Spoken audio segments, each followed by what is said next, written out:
In one of the interviews with Jungang Daily, I think, you stated, quote, "The Washington Declaration entails the risk of exposing several U.S. cities and over 3 million Americans to the threat of retaliatory nuclear attacks from North Korea to provide a nuclear umbrella to South Korea, an ally. I can say that the U.S. cannot keep this promise," unquote. So it sounds like U.S. may not be able to provide a nuclear umbrella for South Korea. Is that right? Basically, and I think, well, the Washington Declaration doesn't address the fundamental issue. The fundamental issue, and let me take a minute to explain this. Obviously, for Americans, we can only countenance losing millions of American citizens for something that is really, truly existential. I mean, the United States has never had a war. I mean, South Korea suffered grievously, obviously, in 1950 or under Japanese colonialism. We have never had that experience where whole cities were obliterated by nuclear weapons. And we would, of course, want to avoid that. The scenario in which we could envision running that risk is essentially a kind of World War III against another superpower. So during the Cold War, the Soviet Union, or today against China, maybe Russia to a lesser degree. Why? Because if we lost that war, we would lose, I think, our freedom, and we would lose the way of life that we've had. So that's where you could at least make a rational argument for why we should risk that. North Korea to the United States, there's no way North Korea can present that kind of risk. So if, we actually faced this potential course, this potential choice, people would say, what are you talking about? Why are we doing that? Wait, because of North Korea? North Korea is all the way over there.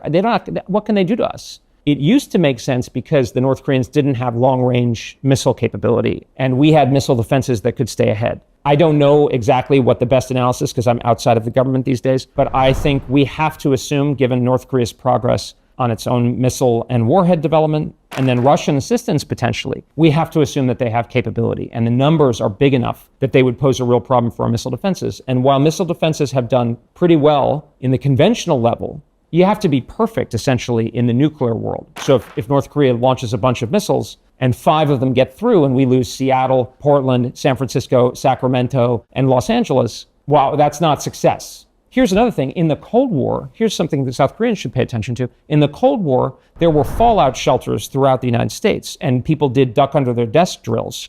Nobody's doing those things in the West Coast of the United States, which tells you how serious this is being taken. And I think, look, bluffing can be a good strategy in poker or in nuclear, but it's kind of on the margin.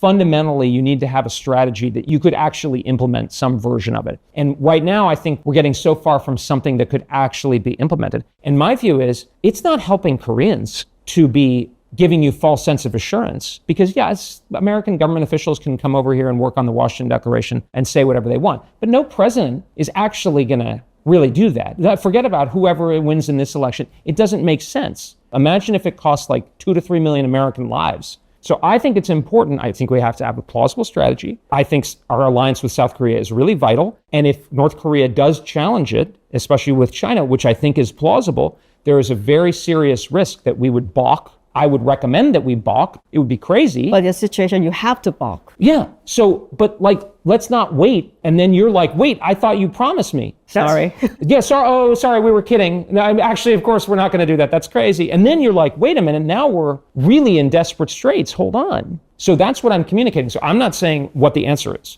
What I'm saying is all options need to be on the table, because I take the security of South Korea very seriously. I think our alliances is vital, but we need to have some, realistic basis.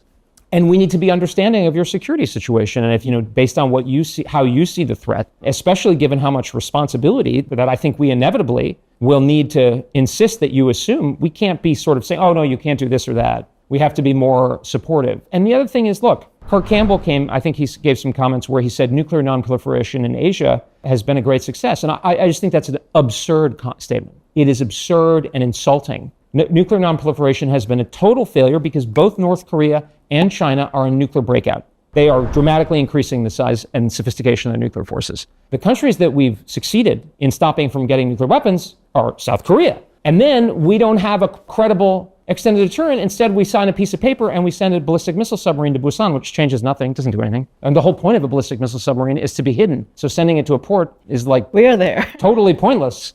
So I think sensible people who are taking the situation seriously across the political spectrum understand. And I've heard from actually, that they are saying my arguments, they're like, yeah, and that makes sense.